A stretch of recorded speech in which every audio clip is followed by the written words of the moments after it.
السلام علیکم سر ورحمۃ اللہ وبرکاتہ۔ الحمد للہ رب العالمین، الصلاۃ والسلام علی رسول النبی الکریم وعلی آلہ واصحابہ اجمعین۔ الحمد للہ، الحمد للہ الذی ہدانا لہذا وما كنا لنهتدی لولا ان ہدانا اللہ۔ رب اشرح لی صدری ویسر لی امری واحلل عقدۃ من لسانی یفقہوا قولی، آمین یا رب العالمین۔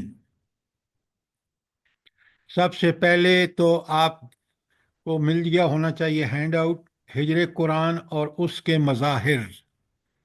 یہ آیت نمبر 30 ہے جو آج ہم پڑھیں گے انشاءاللہ۔ وہاں اس کو میں کھول کے آپ کے سامنے بیان کروں گا، اور آپ اس ہینڈ آؤٹ کو پوری طرح، اگر جس کے پاس نہیں ملا ابھی عجائب کو اپنا واٹس ایپ بھیجے اور ان سے لے لے، تاکہ اس کو پوری طرح وہاں سمجھ سکیں۔ ہینڈ آؤٹ ان کے پاس ہو۔ جی سر، جی مل گیا۔ جزاک اللہ۔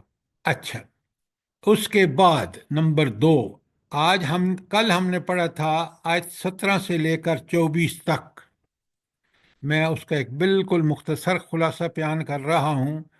اگر آپ کا کوئی سوال ہو جو کل ہم نے پڑھا ہے تو آپ ضرور سوال پوچھیں۔ آیت 17 اور 18 قرآن اپنے سامنے رکھیے تاکہ چیزوں کو بڑے غور سے دیکھتے رہیں۔ کچھ لوگ دنیا میں انبیاء اور صالحین جو اللہ کے نیک بندے تھے ان کی عبادت کرتے رہے۔ عبادت کا مطلب کیا ہوتا ہے؟ ان سے دعائیں مانگتے رہے۔ وہ سمجھتے کہ نعوذ باللہ وہ سن رہے ہیں، حاضر ناظر ہیں وغیرہ، یہی عبادت ہے۔ اور پھر انہی کو سمجھتے رہے کہ ان کے پاس وہ طاقتیں ہیں جو نعوذ باللہ اللہ تعالیٰ کے پاس طاقتیں ہیں، عالم غیب ہیں وہ، وغیرہ وغیرہ۔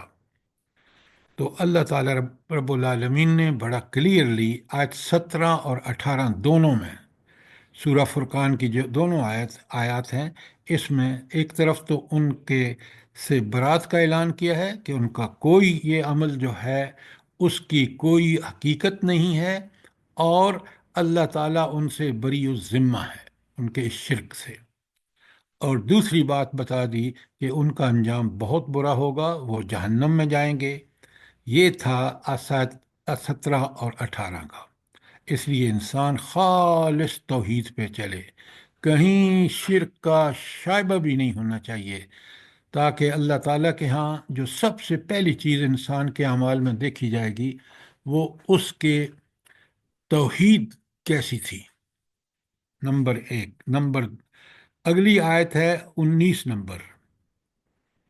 قرآن نے بار بار بتایا ہے کہ یہ جو مکذبین ہیں، جو تکذیب کرتے ہیں، جو جھٹلاتے ہیں نبی کو، قرآن کو، اللہ تعالیٰ کی اس دعوت کو، اور ایمان نہیں لاتے، ان کے عذاب کا بیان ہے۔ یہ بہت کلیئر بات قرآن نے بیان فرمائی ہے کہ یہ جو لوگ جو تکذیب کریں گے، کس کی؟ قرآن۔ دیکھیں قرآن میں سب کچھ ہے، انبیاء کی بعثت ہے، اللہ تعالیٰ کے ایمانیات کے بارے میں، اخلاق کے بارے میں، معاملات کے بارے میں۔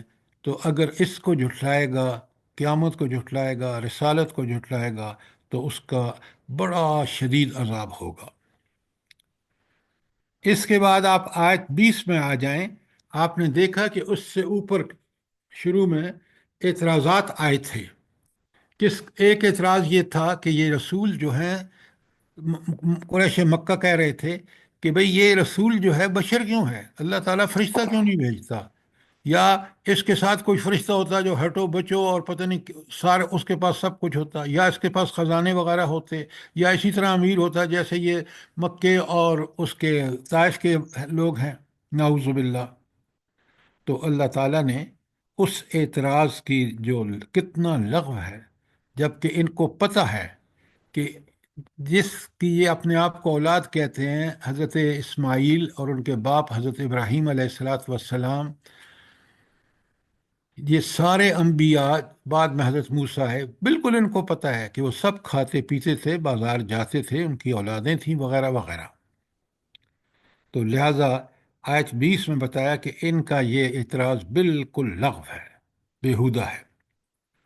اور پھر دوبارہ بتایا کہ یہ جو منکرین ہیں ان کے آخرت میں کیا حال ہوگا اس کا بیان ہے، تاکہ ہم عبرت پکڑیں، بچیں ان غلط کاریوں سے جس کی وجہ سے انسان جہنم میں جاتا ہے۔ اور آخری آیت جو کل ہم نے 24 پڑھی، اس میں پھر اللہ تعالیٰ نے بتایا کہ اہل جنت کی اخروی نعمتیں کیا ہوں گی۔ اچھا، اب یہاں سے ہم آج کا درس شروع کریں گے، لیکن مجھے یہ بتائیں، یہ جو قرآن بار بار ہمیں بتاتا ہے کہ دیکھو یہ جو گمراہ لوگ ہیں، یہ جو منکرین ہیں، انکار کر رہے ہیں، اور یا مکذبین جھٹلا رہے ہیں کہ اس کے لیے ساری دگ و دوڑ کر رہے ہیں کہ اس کو اللہ کا پیغام لوگوں تک نہ پہنچے، ان کو جہنم کی جو وعید بتائی جا رہی ہے اور بار بار انسان کے سامنے یہ قرآن میں بات لائی جا رہی ہے، اللہ تعالیٰ کا اس سے مقصد کیا ہے بلا؟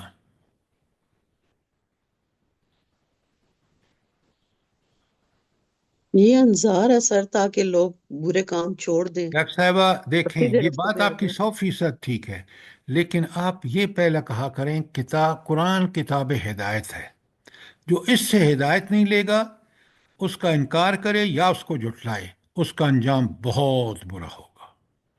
تو قرآن بنیادی طور پر کتاب ہدایت ہے، اور انذار کا مطلب ہے کہ ان لوگوں کو متنبع کرنا، ان کو تنبیہ کرنا، ان کو ڈرانا اس بات سے کہ اگر تم نے اس کو قبول نہ کیا تو دائمی اور اخروی زندگی جو ہے تمہاری، وہ اذیتوں میں گزرے گی، جہنم کی جی اذیت، سر۔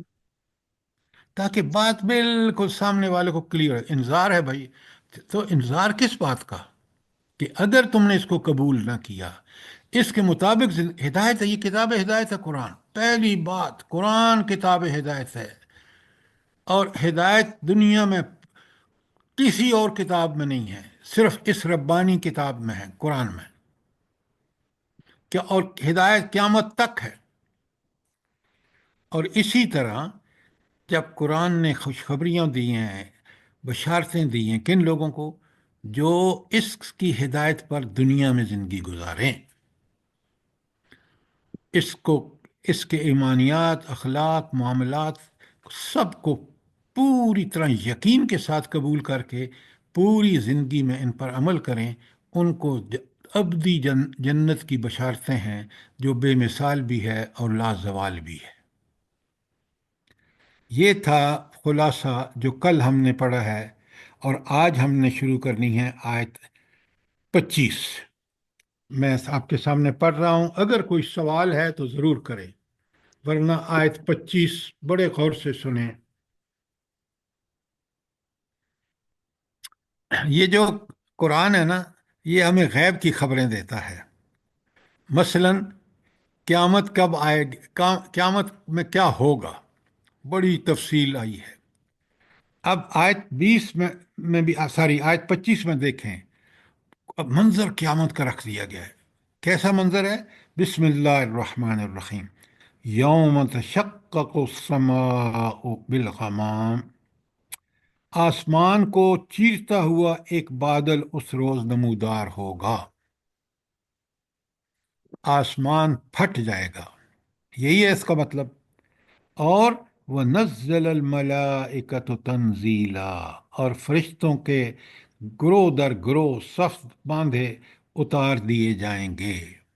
کیا منظر ہوگا اللہ تعالیٰ، کیونکہ وہ دربار لگنے والا ہے آخرت کا، اور آپ دیکھ لیں اس کا ایک چند آیت، چند الفاظ کی آیت ہے، کتنا بھرپور اس کا اظہار کیا گیا ہے کہ اس عدالت سے پہلے کیا ہوگا؟ آسمان پھٹ جائے گا، ایک بادل چیرتا ہوا اس کو الگ کر دے گا، اور پھر فرشتے نازل ہونے شروع ہو جائیں گے۔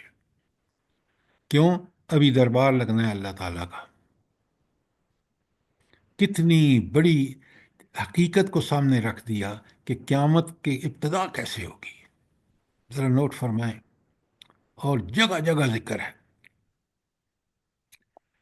آگے آیت 26 میں فرمایا الملک یومئذ الحق للرحمن، اس روز حقیقی بادشاہی صرف رحمان کی ہوگی۔ اس کا کیا مطلب ہے کہ اس روز صرف بادشاہی اگر ہوگی تو اس اللہ تعالیٰ الرحمن کی ہوگی؟ کیا مطلب ہے اس کا؟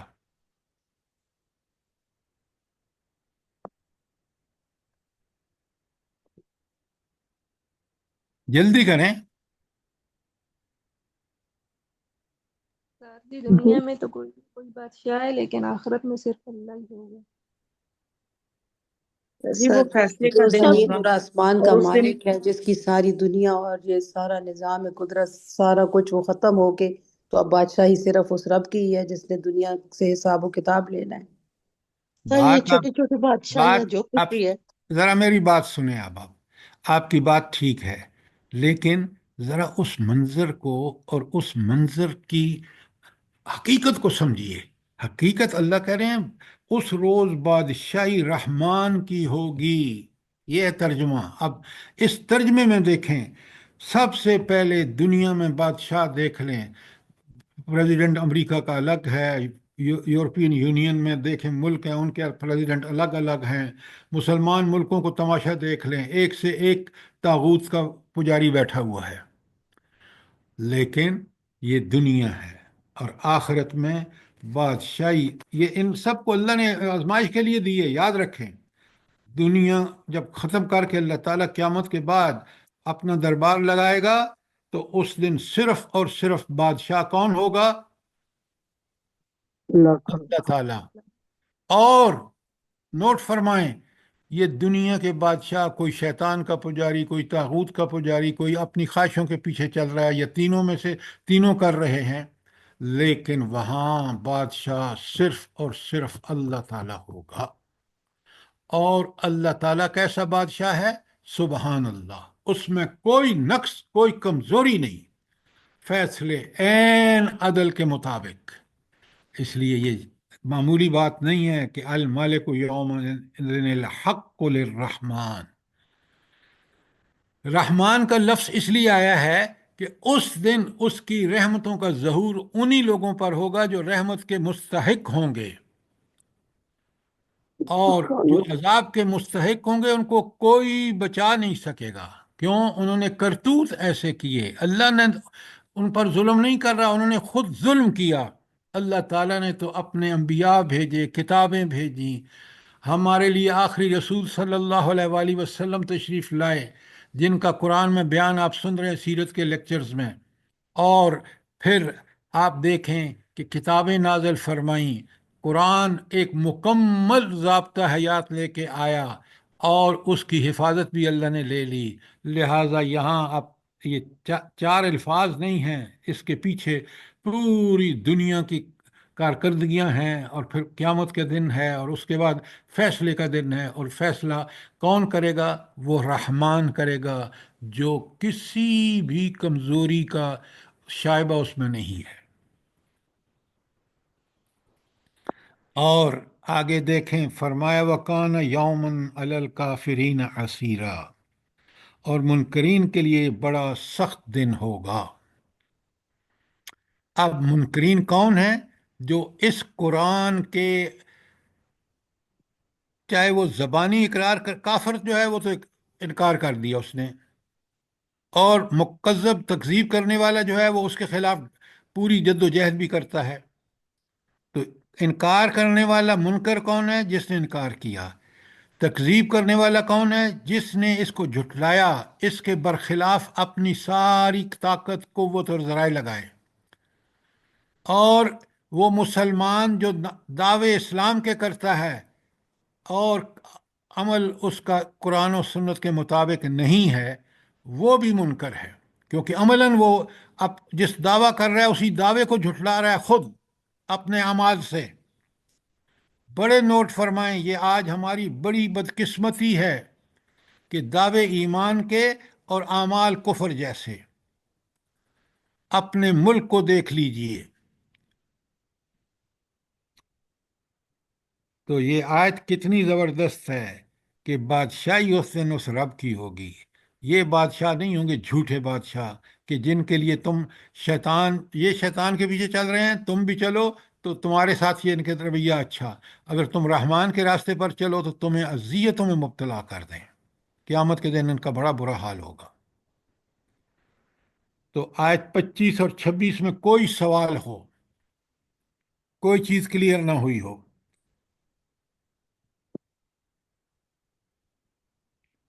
یہ جو آخرت کی عدالت کے مناظر ہیں نا، یہ بڑے زبردست ہیں۔ انسانی ہدایت کا جو اس میں پہلو ہے وہ کسی اور چیز میں نہیں ہے۔ کیوں؟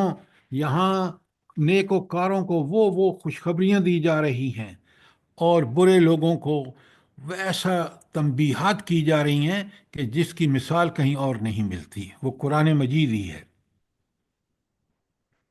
اچھا، اب میں ان دو آیتوں کے بارے میں آپ کو ایک تو قرآن کی آیت بتاؤں گا اور ایک حدیث بتاؤں گا۔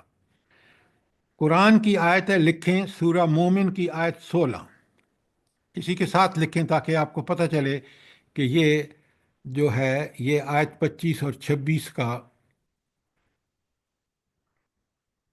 ذکر ہے۔ اچھا، اب میں آیت پڑھ رہا ہوں، ترجمہ پڑھ رہا ہوں۔ بسم اللہ الرحمن الرحیم۔ یوم ہم بارزون لا یخفی علی اللہ منہم شیء، وہ دن جب کہ یہ سب لوگ بے نقاب ہوں گے اور اللہ تعالیٰ سے ان کی کوئی چیز چھپی ہوئی نہیں ہوگی۔ ایک تو وہ خود علیم بھی ہے، خبیر بھی ہے، عالم الغیب بھی ہے، علیم بذات الصدور بھی ہے۔ دوسرا، اس نے جو اعمال نامہ تیار کرا رکھا ہے نا، وہ بڑا پرفیکٹ ہے، ہر چیز اس کے اندر موجود ہے۔ تو اللہ تعالیٰ فرمائے لا یخفی علی اللہ منہم شیء، ان کے بارے میں کوئی چیز اللہ تعالیٰ سے چھپی ہوئی نہیں ہوگی۔ اور کیا آگے بڑے غور سے سنیں، لمن الملک اليوم، پوچھا جائے گا آج بادشاہی کس کی ہے؟ کسی کرنیل کی، کسی جرنیل کی، کسی ٹام کی، کسی اور کی نہیں ہے، صرف اور صرف کس کی ہے؟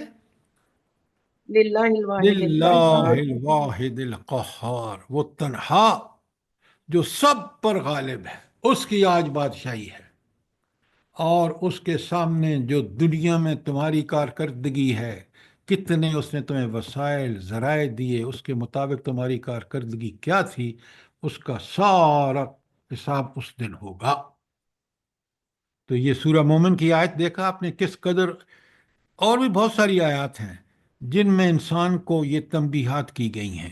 اللہ تعالیٰ مجھے بھی اور آپ کو اس پر عمل کرنے کی توفیق عطا فرمائے۔ آمین ثم آمین۔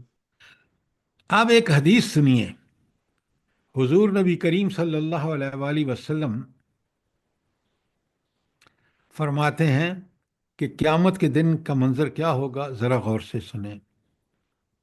انا الملک، اللہ تعالیٰ فرما رہے ہیں میں ہوں آج بادشاہ۔ انا الدیان، کہاں ہیں سارے فرما روا؟ این الملوک والارض، کہاں ہے زمین کے بادشاہ؟ اللہ تعالیٰ تو کائنات اور آسمان اور زمین دونوں کا بادشاہ ہے۔ این المتکبرون، کہاں ہیں وہ لوگ جو تکبر کرتے تھے، دنیا میں اکڑتے تھے؟ تو اللہ تعالیٰ میں ترجمہ پھر بیان، میں ہوں بادشاہ، یہ فرمان الہی ہے، میں ہوں فرما روا۔ اب کہاں ہیں وہ زمین کے بادشاہ، کہاں ہیں وہ جبار، کہاں ہیں وہ متکبر لوگ؟ اور یہ حدیث بخاری میں بھی ہے، مسلم میں بھی ہے، اور ابو داؤد میں بھی ہے۔ یہ ہے رب، اور یہ ہے اس کا آخری اخروی دربار، اور یہ ہے اس کے حالات اور واقعات۔ کوئی سوال آپ کا ہو ان دو آیات کے بارے میں؟ اچھا، اب آ جائیے اگر کوئی سوال ہے تو کریں، ورنہ آیت 27 پڑھ رہا ہوں۔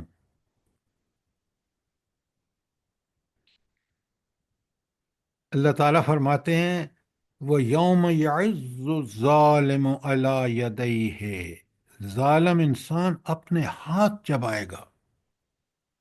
یہ بلا آدمی ہاتھ کب اپنے ہاتھوں کو کاٹتا ہے، کب چباتا ہے؟ جب بہت زیادہ غصے ہو جاتا ہے، پچھتاوا جب ہو۔ انتہائی روح پچھتاوا. پریشان ہوتا ہے. نہیں نہیں، پچھتاوا نہیں، انتہائی قسم کا پچھتاوا. پچھتائے گا کس بات پر؟ اپنے کرتوتوں پہ سر. یقول یا لیتنی اتخذ مع الرسول سبیلا، اس پہ یہ پچھتائے ہوئی گا. نا بات. آیت پڑھے نا آپ، الٹی سیدھی بات زبانی کیوں کہتے ہیں؟ قرآن آگے بتا رہا ہے.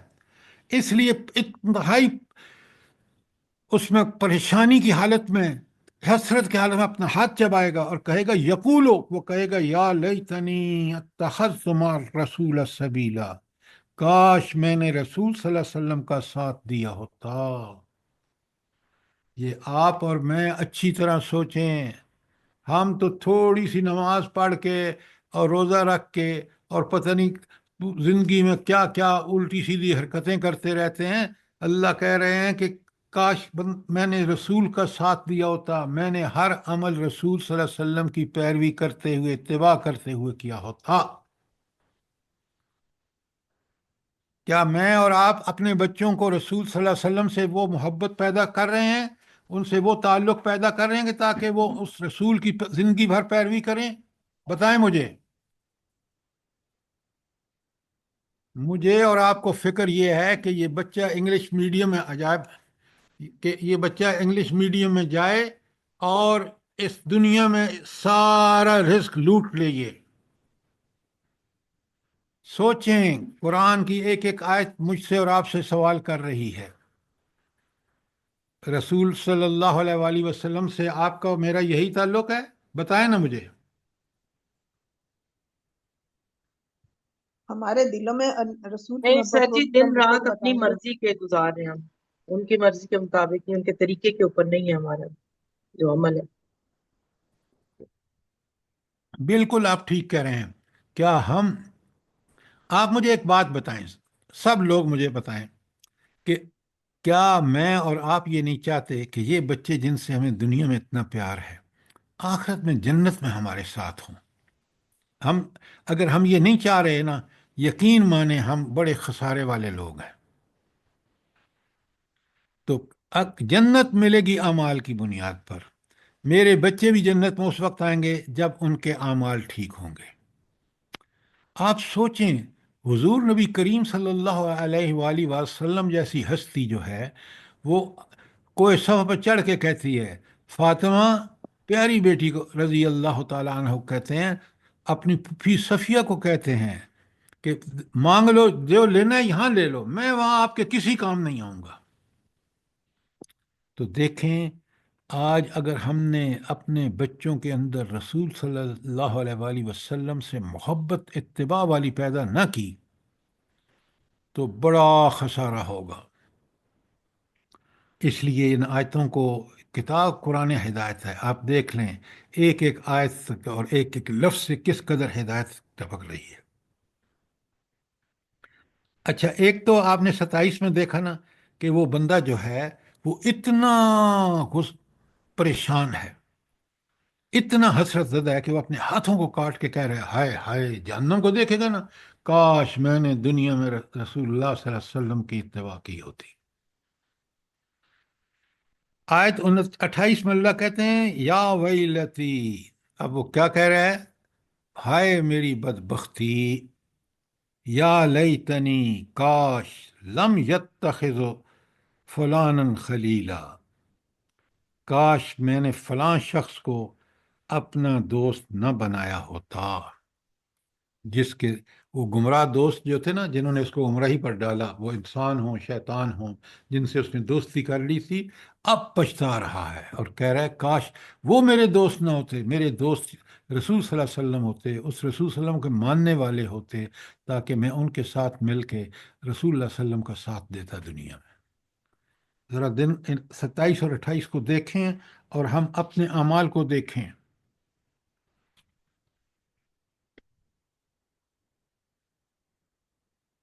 اب آئیے آیت نمبر 29 پر. کوئی سوال آیت 27 اور 28 کے بارے میں؟ اور یہ 27 اور 28 جو رسول صلی اللہ علیہ وآلہ وسلم کی تکذیب جنہوں نے کی، ان کی حسرت کا بیان ہے دونوں آیتوں میں. آیت نمبر 30. سر جو یہ دوست بنائیں گے اور خود بھی وہاں موجود ہوں گے، دوست بھی وہاں موجود ہوں گے، تو کیا آپس میں آپ ایک دوسرے کو پہچانیں گے؟ اور وہ بادشاہ جو ادھر بادشاہ بنے ہوئے تھے وہاں، وہ کتنے خاموش اور کتنے ذلیل ہو رہے ہوں گے۔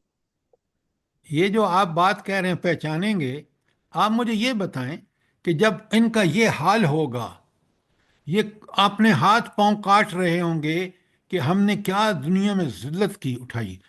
اے- ایک کا نہیں، ہر اس آدمی کا جو اس حال میں رہا وہ وہاں پریشان ہوگا، تو اس کو خبر دوسروں کی کیا ہوگی؟ وہ تو اپنی حال میں اتنا پریشان ہوگا، جو دنیا میں اس نے نبی کریم صلی اللہ علیہ وسلم یا اپنے انبیاء کو جھٹلایا ہوگا، کہ وہ اس کو خبر ہی نہیں ہوگی دوسروں کی۔ آپ ذرا ان کی ذہنی کیفیت دیکھیں، وہ اپنے ہاتھوں کو کاٹ رہا ہے، اس کو دوسرے کی خبر ہے؟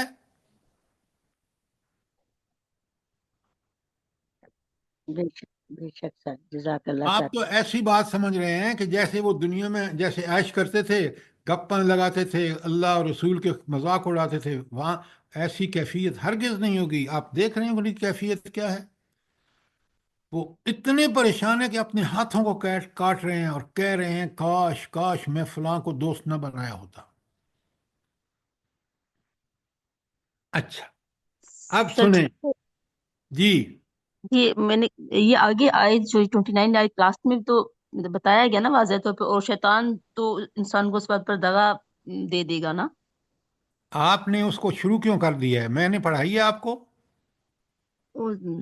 Sorry sir.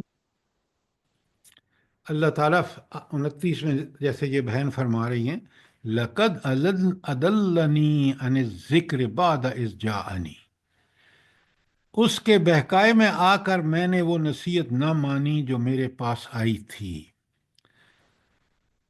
آج کا مسلمان ہو جو گمراہی میں چل رہا ہے اور اس کو امریکن اور یورپین اور انڈین چیزیں پسند ہیں، شادی کرتے ہیں تو ہندوستان کے طریقے پر، رہائشیں ہیں، اسکول ہیں، سسٹم ہے، عدل کا نظام ہے تو امریکہ اور یورپ کا ہے۔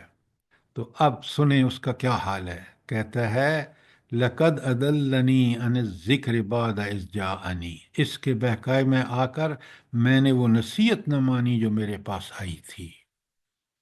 قرآن کو میں ختم کرتا تھا لیکن کبھی نہیں دیکھتا تھا، مہینے میں ایک ختم کر لیا، رمضان میں 3 ختم کر لیے، لیکن کبھی میں نے نہیں دیکھا کہ اس قرآن میں ہے کیا۔ یہ قرآن تو کتاب ہدایت ہے، پڑھنا اس لیے کہ پڑھ کے سمجھ کے اس پر عمل کرے تاکہ وہ ہدایت حاصل کرے۔ اور اب اس کو احساس ہو رہا ہے وَقَانَ الشَّيْطَانُ لِلْإِنسَانِ خُذُولًا، تو شیطان انسان کے حق میں بڑا ہی بے وفا نکلا۔ اس نے اس کو سجھائی وہ چیزیں جس کا اس کے نفس لوامہ جو تھا، اس کے جو نفس امارہ تھا، جس کو وہ چیزیں پسند تھیں، اس کے مطابق ان کے پیچھے ہی لگا رہا، اور شیطان نے ایسا بھلایا اور ایسا اس کو اکسایا کہ ان کے پیچھے ہی لگا رہا، اور رب کے پاس جب پہنچا تو اس کا یہ حال ہے۔ آپ دیکھیں، خود اعتراف کر رہا ہے کہ یہ جو شیطان جو میرا دشمن تھا، رب نے بار بار کہا قرآن میں، 8 مرتبہ آیا ہے کہ شیطان تمہارا کھلا دشمن ہے۔ اور قرآن میں یہ واقعہ سورہ بقرہ میں، سورہ آراف میں، آگے پتہ نہیں کتنی صورتوں میں آیا ہے شیطان کا، کہ شیطان کہتا ہے میں اس کو دائیں سے آؤں گا، بائیں سے آؤں گا، آگے سے پیچھے آؤں گا، پیچھے سے آؤں گا، اس کو گمراہ کروں گا اور اس کو جہنم میں لے کے جاؤں گا۔ قرآن نے تو وارننگ دینے میں کوئی کسر نہ چھوڑی، لیکن ہم ہے کہ ہم نے قرآن کو ہدایت کے لیے نہیں پڑھا، ثواب کے لیے پڑھا۔ ثواب یاد رکھیں ایمان اور عمل صالح کے بعد ہے۔ پورا قرآن دیکھ لیں۔ کوئی سوال آیت 29 کے بارے میں؟ اب ذرا آ جائیے 30 پر اور اپنا ہینڈ آؤٹ سامنے رکھ لیجیے جو ابھی آپ کو ملا ہے، کہ ہجر قرآن اور اس کے مظاہر، تاکہ میں اور آپ اچھی طرح دیکھ لیں کہ ہم بھی کہیں ہجر قرآن کے مرتکب تو نہیں ہوئے، کیونکہ ہجر قرآن کے بارے میں کون شکایت کر رہا ہے؟ خود نبی کریم صلی اللہ علیہ وآلہ وسلم۔ اور شکایت کس سے ہو رہی ہے؟ جلدی بتائیں۔ اللہ تعالیٰ سے۔ ہوئے ہوئے ہوئے ہوئے ہوئے، اب اس شکایت کی حقانیت میں کوئی شبہ ہو سکتا ہے کہ آپ کا مدعی ہو نبی کریم صلی اللہ علیہ وآلہ وسلم اور دعویٰ پیش کیا جائے اللہ تعالیٰ کے حضور میں؟ سنیں کیا زبردست آیت ہے کہ نبی کریم صلی اللہ علیہ وآلہ وسلم کا شکوہ قیامت کے دن اللہ تعالیٰ سے کیا ہے؟ وقال الرسول، اور رسول صلی اللہ علیہ وآلہ وسلم عرض کریں گے یا رب، بے کے نیچے زیر ہے، اصل میں یا ربی تھا، اے میرے پروردگار، اے میرے مالک، اے میرے خالق، اے میرے رازق، اے میرے حاکم، اے میرے مالک۔ تو یا ربی کے یہ سارے معنی ہیں۔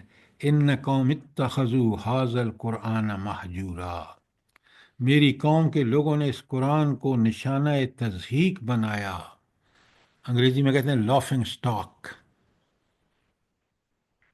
آپ ذرا مہجور کا معنی سمجھ لینا، پھر میں اس ہینڈ آؤٹ پہ آتا ہوں اور میں اور آپ اچھی طرح دیکھیں کہ ہم کہاں کھڑے ہیں اس نبی کریم صلی اللہ علیہ وسلم کے دعوے کے حوالے سے۔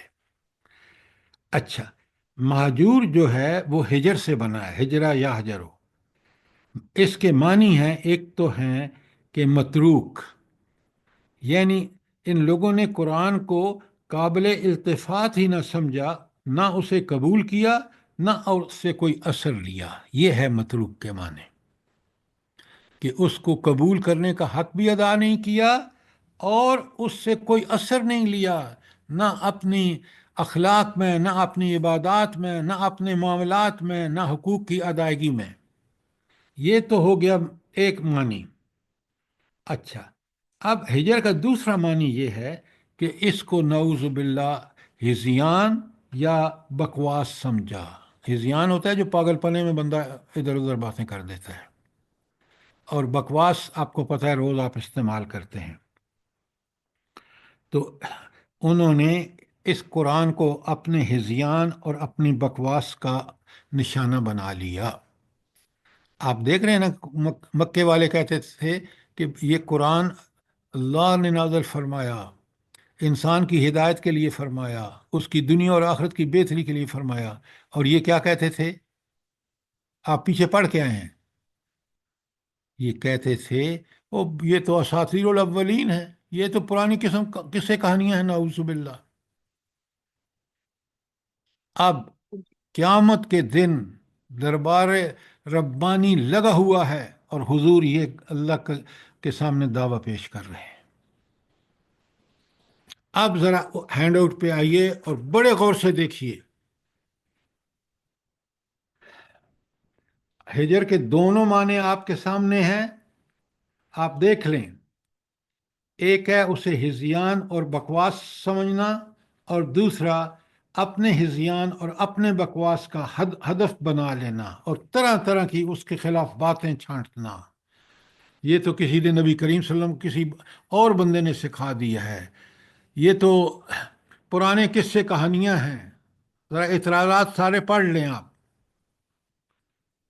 تو ایک اس کو بکواس سمجھنا نعوذ باللہ، یا اپنے بکواسات کا ہدف بنا لینا۔ اور قیامت کے دن نبی صلی اللہ علیہ وسلم اللہ تعالیٰ کے سامنے شکایت کریں گے کہ میری امت نے قرآن کو قابل اعتنا نہیں سمجھا اور اسے پسے پش ڈال دیا جیسے کہ وہ کوئی متروک چیز ہو۔ اچھا، اب جو سب سے زیادہ قابل غور ہے نا، وہ ہجر قرآن کے مظاہر۔ کیا مطلب ہے ہجر قرآن کے مظاہر سے کیا مراد ہے؟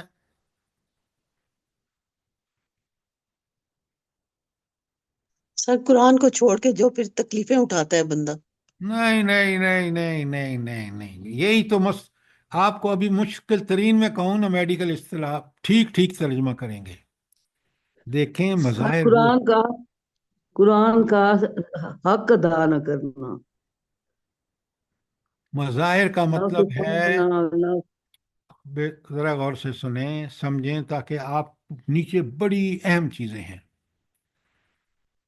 ہجر قرآن کے مظاہر، وہ جو قرآن کے بارے میں کہتے ہیں نعوذ باللہ یہ بکواس ہے، یا اپنے بکواسات کے مطابق اس قرآن کو کبھی کچھ کہتے اس کا مذاق اڑاتے، اس کے مظاہر، اس کے وہ طریقے جس سے یہ سب چیزیں ظاہر ہوتی ہیں کہ انہوں نے ہجر قرآن کیا، وہ چیزیں کون سی ہیں؟ قرآن کی تصدیق نہ کرنا، پہلی بات، پہلا مظہر، پہلا ڈیمانسٹریشن۔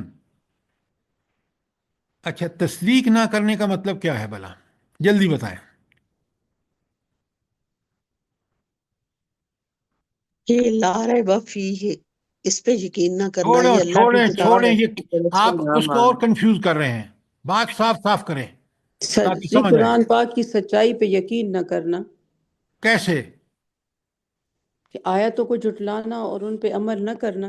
اللہ کی بندی، آپ کیوں نہیں کہتے کہ قرآن یہ کہتا ہے کہ تم ایک اللہ کو ساری طاقتوں، اقتدار، اختیار، علم کے ساتھ مانو، اور میں ہوں کہ میں کہتا ہوں نہیں نہیں نہیں، یہ اللہ تعالیٰ اتنا تھوڑی ہے، قرآن کو چھوڑو، دنیا میں علوم حاصل کرو، ان کے ذریعے مسائل حل کرو، جب کہ یہ مسائل غیب سے تعلق رکھتے ہیں، اور غیب کا علم برحق علم وحی ہے۔ اگر میں نے قرآن سے اللہ تعالیٰ کی صفات کو نہیں سمجھا، ان کے مطابق زندگی نہیں گزاری، تو یہ قرآن کے جو ہجر قرآن کا مظہر ہے۔ یہ مجھے یقین ہونا چاہیے کہ قرآن کی ہر بات برحق ہے۔ تصدیق کا مطلب ہے کہ میں عملاً وہ کچھ کر رہا ہوں، اس کا اتنا یقین ہے کہ میں اسی کے مطابق جس سے قرآن نے حکم دیا کروں، جس سے رکا ہے اسے رک جاؤں، پھر تو میں نے تصدیق کی۔ اگر میں نے زبان سے کہہ دیا کہ قرآن برحق ہے، نہ اس کو پڑھا، نہ سمجھا، نہ اس کے مطابق زندگی میں اپنے عبادات، اپنے معاملات، اپنے اخلاق، اپنے ایمانیات کو ٹھیک نہیں کیا، تو اس کا مطلب میں نے اس کی تصدیق نہیں کی۔ اب مجھے بتائیں، اس ڈیفینیشن کے نتیجے میں آج کے مسلمانوں کو دیکھ لیں، اپنے ملک میں دیکھ لیں، مجھے بتائیں کتنے لوگ قرآن کی تصدیق کر رہے ہیں؟ بتائیں۔ بہت کم سر جی۔ آپ مجھے یہ بتائیں کہ وہ لوگ جو دعوے دار ہیں، علماء ہیں قرآن کے، انہوں نے کبھی یہ سوچا کہ یہ ملک قرآن سے دور ہٹا ہوا ہے، بالکل اس کے خلاف چل رہا ہے؟ اس پر کبھی ہمارا کنسنسس یا اجتماع ہوا ہے کہ ہم اس حکومت کو، علماء یہ کہیں کہ چھوڑو ان سب چیزوں کو، قرآن کی طرف آؤ؟ سر ضرورت ہی محسوس نہیں کرتے۔ تو یہ ہے قرآن کی تصدیق نہ کرنا۔ اب سمجھ آیا آپ کو؟ جی سر، سر جی، جزاک اللہ۔ سر آج کل کے علماء تو قرآن کو صرف تعلیم کا ذریعہ بنایا ہوا ہے، نہیں، پڑھاتے ہیں، تو تعلیم ہوتی تو پھر بھی بات تھی، یہ صرف اپنے کمائی کا ذریعہ بنایا ہوا ہے۔ پڑھاتے ہیں لیکن عمل کرنا نہیں اچھا، اس سکھاتے، کو نہ چھوڑیں، کرتے اب ہیں۔ میں اور آپ دیکھیں کہ کیا ہم تصدیق کر رہے ہیں قرآن ہماری زندگی میں، ہمارے ایمانیات ہوں، ہمارے اخلاق ہوں، عبادات ہوں، معاملات ہوں، قرآن کے مطابق ہیں یا نہیں؟ تصدیق کا سر مطلب یہ ہے۔ نہیں ہے۔ تو پھر میں اور آپ فکر مند ہوں۔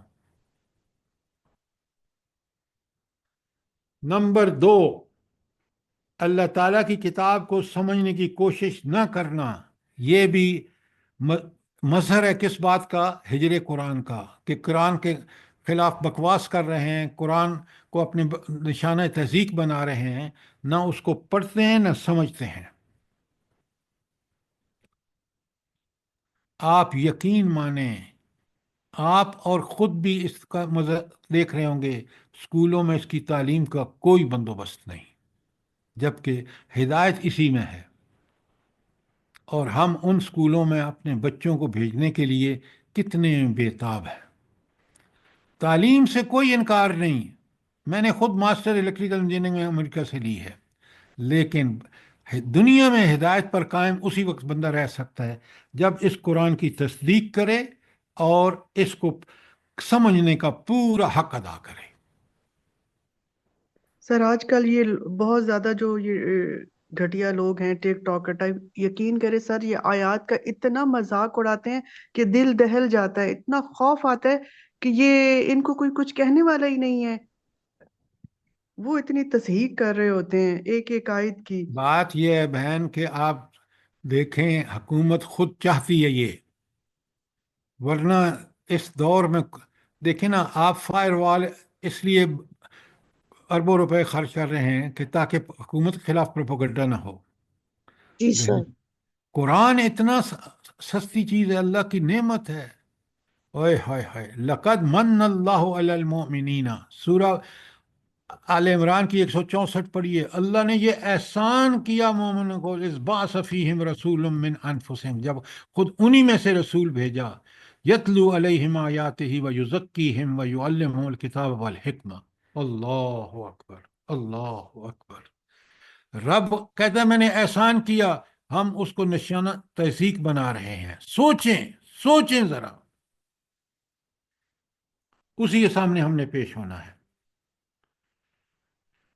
اچھا، یہ تو تیسرا پوائنٹ ہے، اس کی تلاوت نہ کرنا، اس کی صحیح قرأت کی طرف توجہ نہ دینا۔ یہ تلاوت نہ کرنے کا مطلب کیا ہے، جلدی بتائیں۔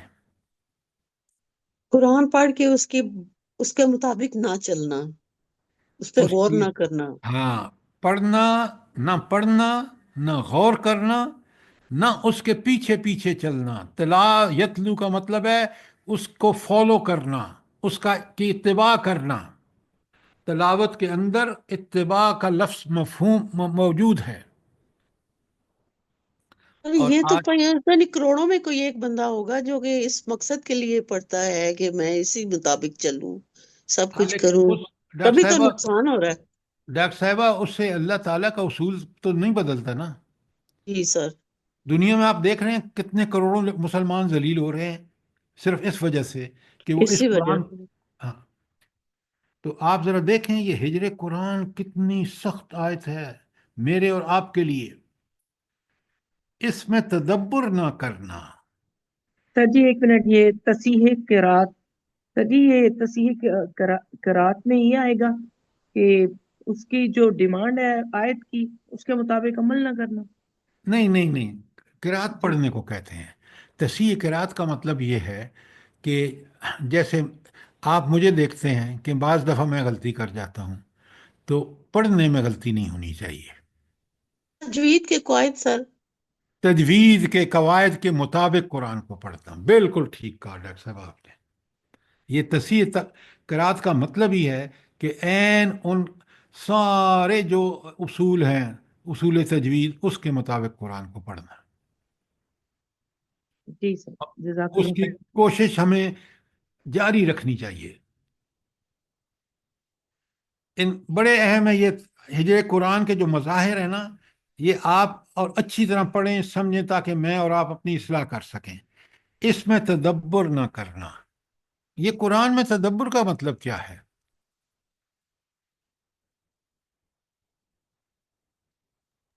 سر جی تدبر دوبر سے ہے، یعنی کہ اس کی پیروی اور اس کے پیچھے نہ چلنا۔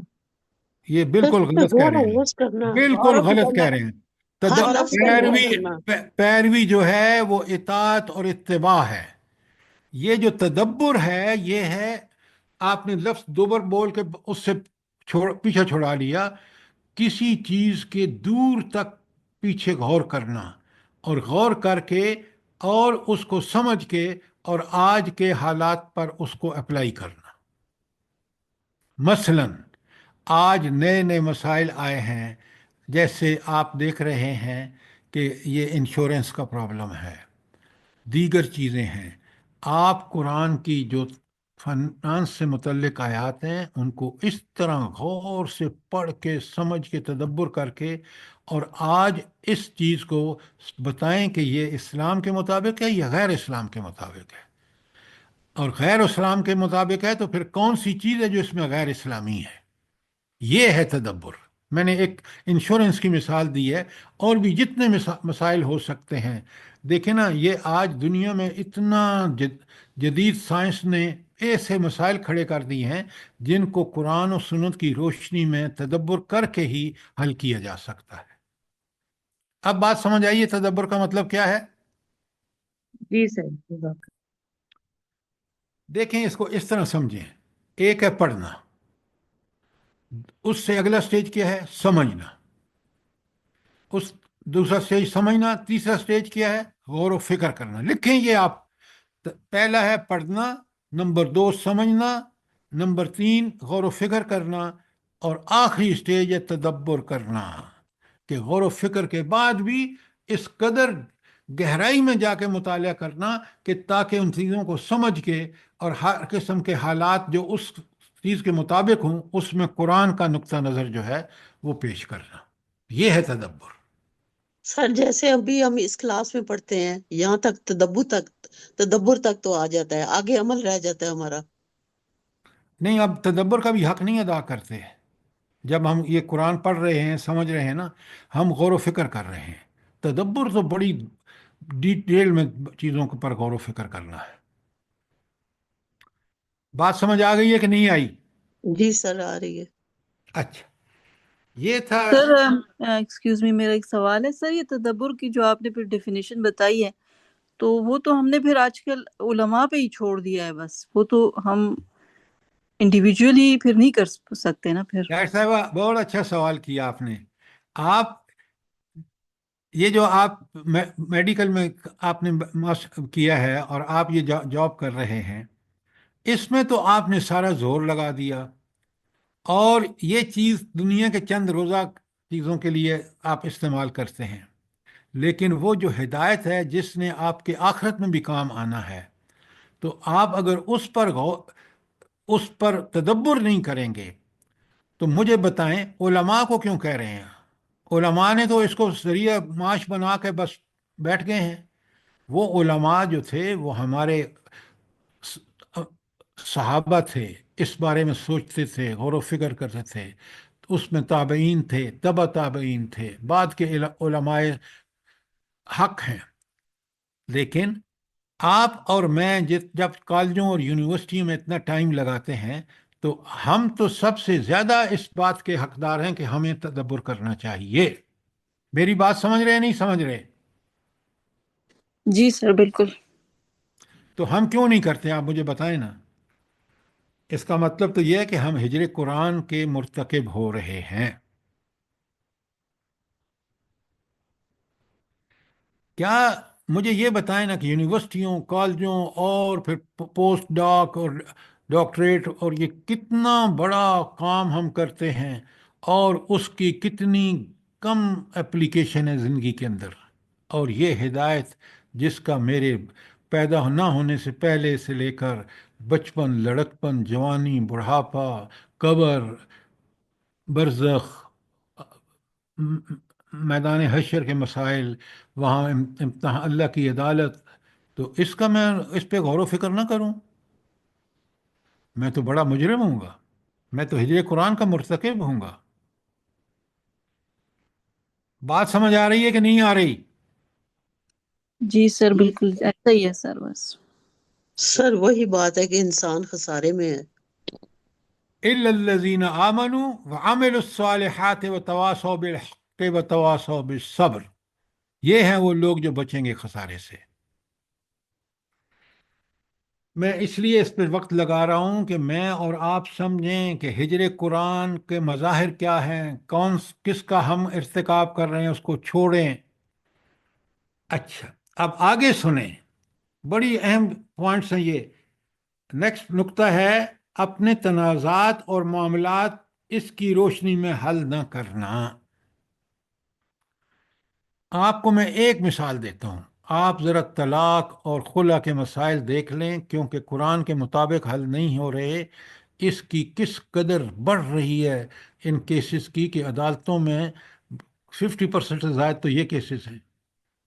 اگر قرآن نافذ ہوتا، قرآن کے اصول نافذ ہوتے اور ہم ہجر قرآن کے مرتکب نہ ہوتے، آپ یقین مانیں یہ مسائل بہت کم ہوتے.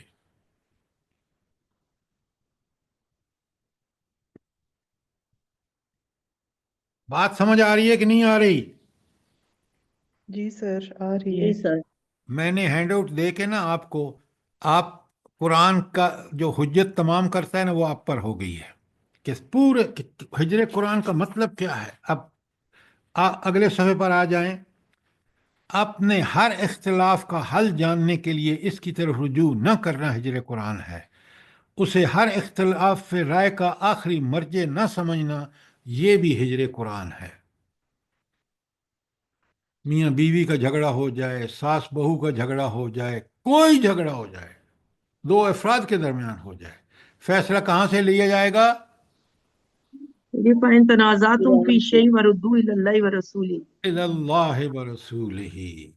یہ اگر کیا تو پھر آپ نے ہجر قرآن کے مرتکب نہیں ہوئے. لیکن اگر آپ نے فیصلے، یہ اللہ تعالیٰ تو کہتے ہیں وَمَن لَّمْ يَحْكُم بِمَا أَنزَلَ اللَّهُ فَأُولَٰئِكَ هُمُ الْكَافِرُونَ. وَأُولَٰئِكَ هُمُ 45، 46 اور 47 آیت سورہ مائدہ کی. یا تو وہ کافر ہے اگر وہ قرآن کا منکر ہے اور بھلے سے نام مسلمان کہتا ہے اپنے آپ کو، یا اس کو جو ہے وہ کسی دباؤ میں آ کے کر رہا ہے. جس طرح آپ یہاں دیکھ رہے ہیں نا، اب جج سلیکٹ ہو رہے ہیں اور جج مرضی کے لائے جا رہے ہیں تاکہ مرضی کے فیصلے کریں، تو ان کو کہا یہ فاسق ہیں سارے کے سارے. اب آپ کو سمجھ آئیے کہ ہر اختلاف کا حل جاننے کے لیے اس کی طرف رجوع نہ کرنا یہ ہجر قرآن ہے، اور ہر اختلاف رائے کا آخری مرجع نہ سمجھنا یہ بھی. سورہ النساء میں فلا وربک لا یؤمنون او حتی ہو یحکموک فیما شجر شجرہ بینہم بینہم. ثم لا یجدوا فی انفسہم حرجا حرجا، مما قضیت کیا بات ہے، کیا بات ہے، سبحان ویسلموا تسلیما. تسلیما. یہ بھی شرط ہے کہ دل میں تنگی نہ محسوس کریں بلکہ اس پر عمل کرنے کا حق ادا کریں. سبحان اللہ و بحمدہ، سبحان اللہ العظیم. آگے دیکھیں، یہ ہینڈ آؤٹ بہت اہم ہے میرے اور آپ کے لیے. اسے حق کو باطل کی پہچان کے لیے معیار اور کسوٹی نہ قرار دینا. آج ہم اس کو معیار قرار دے رہے ہیں یا کسوٹی سمجھ رہے ہیں؟ بتائیں نا مجھے. نہیں سر، قسم اٹھانے کے لیے پکڑ لیتے ہیں. ہاں، عدالتوں میں جا کے جھوٹے قسم اٹھانے والے بھی مل جاتے ہیں. ایک ایک نقطہ سمجھیں. آگے فرمایا اس سے اعراض کر کے دوسری لغویات یا حقیر چیزوں کی طرف متوجہ ہونا. سوشل میڈیا، لیپ ٹاپ، ٹی وی، ریڈیو پہ بیٹھ کے گھنٹوں ضائع کر دیں گے اور اس کے قریب بھی نہیں جائیں گے. سوچیں، 1000 دفعہ سوچیں. اپنے اولاد کو دیکھیں، گھر والوں کو دیکھیں، اپنے آپ کو دیکھیں. ہر قسم کے مسائل، چاہے وہ معاشی ہوں، معاشرتی ہوں، اخلاقی ہوں، سیاسی ہوں، قانونی ہوں، ان کا حل قرآن مجید سے لینے کی بجائے کہیں اور تلاش کیا جائے. آج آپ دیکھ رہے ہیں کس قدر بحران ہے. آپ کی معیشت ہو، معاشرت ہو، اخلاق ہوں، سیاست ہو، قانون ہو، جبکہ رب نے اسی چیزوں کو قرآن میں اور قرآن کی حفاظت اپنے ذمے لے لی.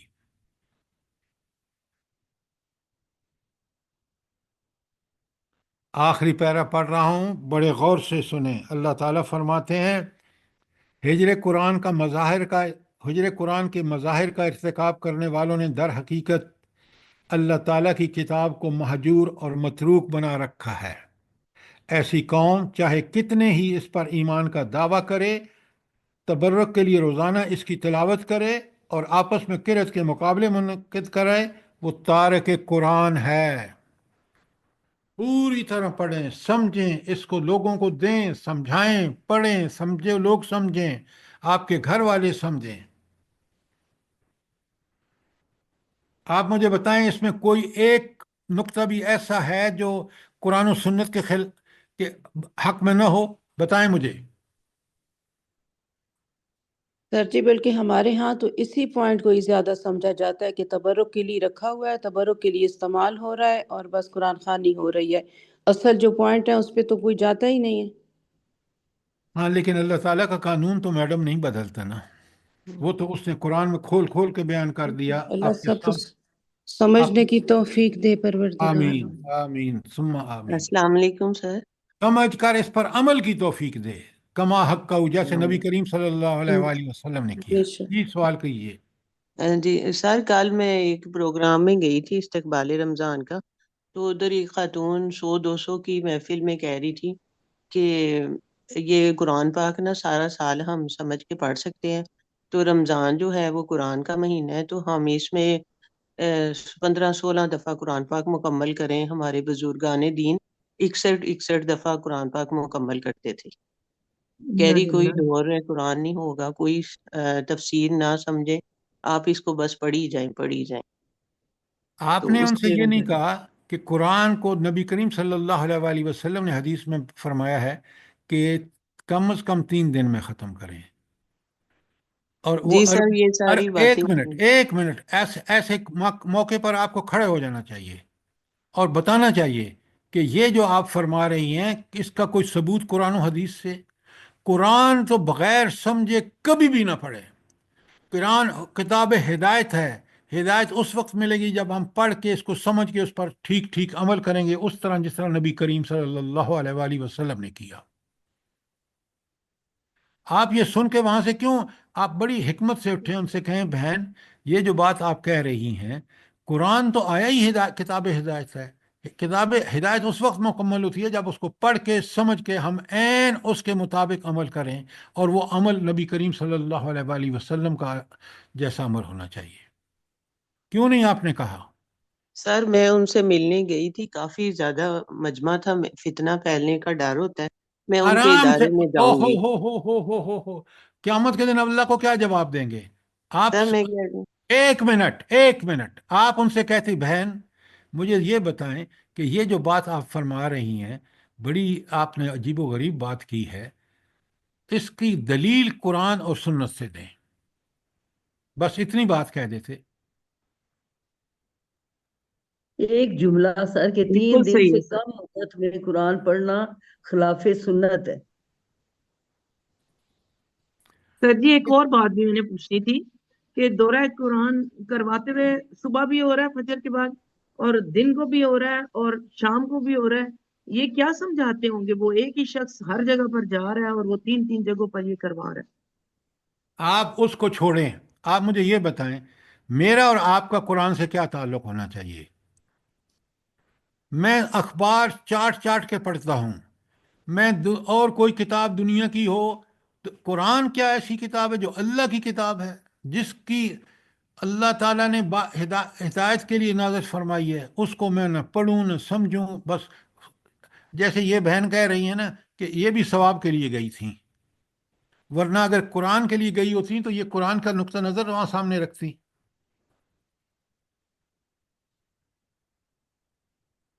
سر اصل میں ہمیں قدر و قیمت ہی نہیں ہے کہ کتنی قیمتی چیز ہمارے پاس ہے، ہم مسلمان ہیں، کتنی بڑی بات ہے، ہاں بھائی، ہمیں اس کی قدر نہیں ہے. اصل بات یہ ہے. آپ ڈاکٹر صاحبہ ایک بات سنیں، آپ کے پاس یہ 2 پیجز کا ہینڈ آؤٹ ہے، مجھے بتائیں کہ اس میں ہر وہ چیز آ گئی ہے جو ہجر قرآن کی مظہر ہے. سارے نکات آپ کے سامنے ہیں. اب آپ اور میں اگر اس کو پڑھ کے سمجھ کے اس کی دعوت عین قرآن و سنت کے مطابق دیں تو انشاءاللہ اس کا فائدہ لازماً ہوگا. اور ایسے لوگ جو اس طرح کی حرکتیں کریں کہ بس اب چھوڑے رمضان میں آپ پڑھتے جائیں بغیر سمجھے بغیر اس پر عمل کیے، تو کیا بات ہے کہ اس سے بڑا ہجر قرآن کیا ہو سکتا ہے؟ بتائیں نا.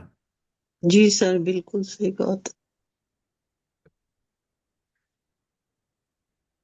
چلیں اب یہاں اس لیے روک دیتے ہیں کہ ٹائم ختم ہو رہا ہے. کوئی سوال ہو، کوئی چیز آپ سمجھتے ہو کہ خلاف واقعہ آپ کے ہینڈ آؤٹ میں ہے تو مجھے بتائیں.